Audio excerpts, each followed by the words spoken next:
Hi friends, ಎಲ್ಲರಿಗೂ ನಮಸ್ಕಾರ. MRV YouTube ಚಾನಲ್ಗೆ ಸ್ವಾಗತ. ಇವತ್ತಿನ ರೆಸಿಪಿ ಬೀನಿಸ್ ಗ್ರೇವಿ ಹೇಗೆ ಮಾಡೋದು ಅಂತ ನೋಡೋಣ. ಅದಕ್ಕಿಂತ ಮುಂಚೆ ಸಬ್ಸ್ಕ್ರೈಬ್ ಮಾಡ್ಕೊಂಡಿಲ್ಲ ಅಂದರೆ ಸಬ್ಸ್ಕ್ರೈಬ್ ಮಾಡ್ಕೊಳ್ಳಿ, ಕೆಳಗಿರೋ ಬೆಲ್ಲೈಕನ್ನು ಪ್ರೆಸ್ ಮಾಡಿ. ಈಗ ಹೇಗೆ ಮಾಡೋದು ಅಂತ ನೋಡೋಣ. ಇಲ್ಲಿ ಒಂದು 1/4 kg ಆಗುವಷ್ಟು ಬೀನ್ಸ್ ತಗೊಂಡು ಉದ್ದಕ್ಕೆ ತೊಳೆದು ನೀಟಾಗಿ ಹಚ್ಚಿಟ್ಕೊಂಡಿದ್ದೀನಿ. ಇವಾಗ ಹೇಗೆ ಮಾಡೋದು ಅಂತ ನೋಡೋಣ. ಒಂದು ಸ್ಟವ್ ಮೇಲೆ ಒಂದು ಪಾತ್ರೆ ಇಟ್ಟು, ಪಾತ್ರೆ ಬಿಸಿ ಆದಮೇಲೆ 1 ಸ್ಪೂನ್ ಎಣ್ಣೆ ಹಾಕ್ಕೊಳ್ಳೋಣ. ಎಣ್ಣೆ ಹಾಕ್ಕೊಂಡು ಮೀಡಿಯಮ್ ಸೈಜ್ದು ಸಣ್ಣಕ್ಕೆ ಈರುಳ್ಳಿ ಹೆಚ್ಕೊಂಡು ಅದನ್ನು ಸೇರಿಸ್ಕೊತಾ ಇದ್ದೀನಿ. 1 ಪೀಸು ಶುಂಠಿ ಸೇರಿಸ್ಕೊತಾ ಇದ್ದೀನಿ. 1 ಗೆಡ್ಡೆ ಬೆಳ್ಳುಳ್ಳಿ, 4 ರಿಂದ 5 ಹಸಿಮೆಣ್ಸಿನ್ಕಾಯಿನೂ ಸೇರಿಸಿ ಚೆನ್ನಾಗಿ ಫ್ರೈ ಮಾಡ್ಕೊಳ್ಳೋಣ.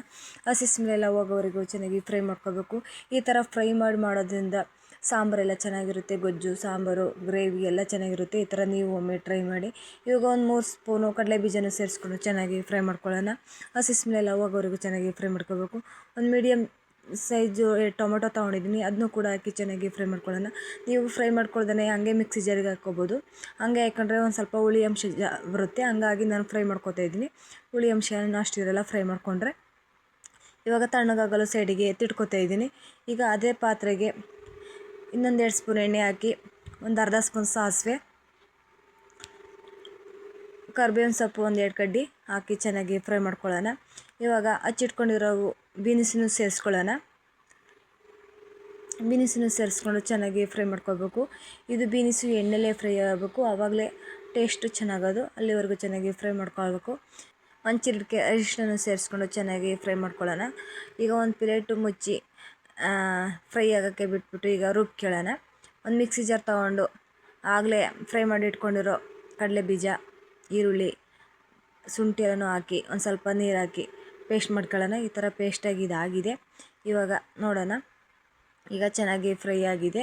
ಈ ಥರ ಚೆನ್ನಾಗಿ ಫ್ರೈ ಆಗಬೇಕು. ಹಸಿ ಸ್ಮೆಲ್ಲೆಲ್ಲ ಹಸಿ ಸ್ಮೆಲ್ಲೆಲ್ಲ ಹೋಗ್ಬೇಕು.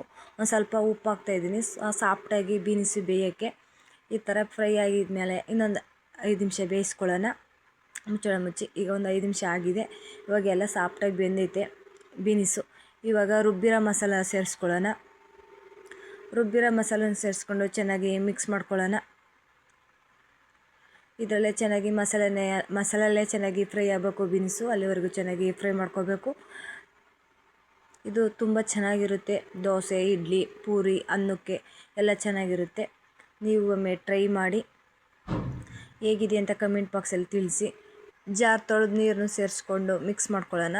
ಇಲ್ಲಿ ನಾನು ಸಾಂಬಾರು ಪೌಡ್ರ್ ಹಾಕೋತಾ ಇದ್ದೀನಿ. ಸಾಂಬಾರು ಪೌಡ್ರನ್ನ ಹಾಕ್ಕೊಂಡು ಚೆನ್ನಾಗಿ ಫ್ರೈ ಮಾಡ್ಕೊಳ್ಳೋಣ. ನೀವು ಬೇಕು ಅಂದರೆ ಧನಿಯಾ ಪುಡಿ 1 ಸ್ಪೂನು, ಅಚ್ಕಾರದ ಪುಡಿ 1 ಸ್ಪೂನ್ ಹಾಕ್ಕೊಂಡು ಫ್ರೈ ಮಾಡ್ಕೋಬೇಕು. ಗರಂ ಮಸಾಲ ಒಂದು ಸ್ವಲ್ಪನೂ ಸೇರಿಸ್ಕೊಂಡು ಚೆನ್ನಾಗಿ ಫ್ರೈ ಮಾಡ್ಕೊಳ್ಳೋಣ. ಚೆನ್ನಾಗಿ ಫ್ರೈ ಆಗಬೇಕು. ಗೊಜ್ಜೆಲ್ಲ ಚೆನ್ನಾಗಿ ಫ್ರೈ ಆದಮೇಲೆ ಚೆನ್ನಾಗಿರುತ್ತೆ. ಇವಾಗ ನಮಗೆ ಎಷ್ಟು ನೀರು ಬೇಕೋ ಅಷ್ಟು ನೀರು ಸೇರಿಸ್ಕೊಳ್ಳೋಣ. ನಮಗೆ ಗ್ರೇವಿ ಎಷ್ಟು ಬೇಕೋ ಅಷ್ಟು ನೀರು ಸೇರಿಸ್ಕೊಂಡು ಒಂದು ಸಲ ಮಿಕ್ಸ್ ಮಾಡ್ಕೊಳ್ಳೋಣ. ಒಂದು ಸಲ ಮಿಕ್ಸ್ ಮಾಡಿಕೊಂಡು ಮುಚ್ಚಳ ಮುಚ್ಚಿ ಚೆನ್ನಾಗಿ ಒಂದು ಕುದಿ ಬರಲು ಬಿಡೋಣ. ಈಗ ಇದು ಒಂದು ಕುದಿ ಬಂದಿದ್ದಾಗಿದೆ.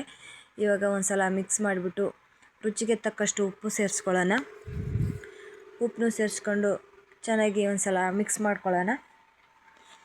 ಮಿಕ್ಸ್ ಮಾಡ್ಕೊಂಡು ಮತ್ತೆ ಇನ್ನೊಂದು ಕುದಿ ಬರಲು ಒಂದು ಮುಚ್ಚಳ ಮುಚ್ಚಿ ಬಿಡೋಣ. ಈಗ ಒಂದು ಕುದಿ ಬಂದಿದ್ದಾಗಿದೆ ನೋಡಿ. ಈ ಥರ ಗ್ರೇವಿ ರೆಡಿಯಾಗಿದೆ. ದೋಸೆ, ಪೂರಿ, ಚಪಾತಿ, ಅನ್ನಕ್ಕೆ, ರೊಟ್ಟಿಗೆ ಎಲ್ಲ ಚೆನ್ನಾಗಿರುತ್ತೆ. ಸೂಪರಾಗಿರುತ್ತೆ. ನೀವು ಒಮ್ಮೆ ಟ್ರೈ ಮಾಡಿ. ಈ ವಿಡಿಯೋ ಇಷ್ಟ ಆಗಿದೆ ಅಂದ್ಕೊಂಡಿದ್ದೀನಿ. ಇಷ್ಟ ಆದರೆ ಲೈಕ್ ಮಾಡಿ, ಸಬ್ಸ್ಕ್ರೈಬ್ ಮಾಡಿ, ಶೇರ್ ಮಾಡಿ, ಸಪೋರ್ಟ್ ಮಾಡಿ. ಮತ್ತೊಂದು ವಿಡಿಯೋ ಜೊತೆ ಸಿಗ್ತೀನಿ. ಬಾಯ್ ಬಾಯ್, ಟೇಕ್ ಕೇರ್.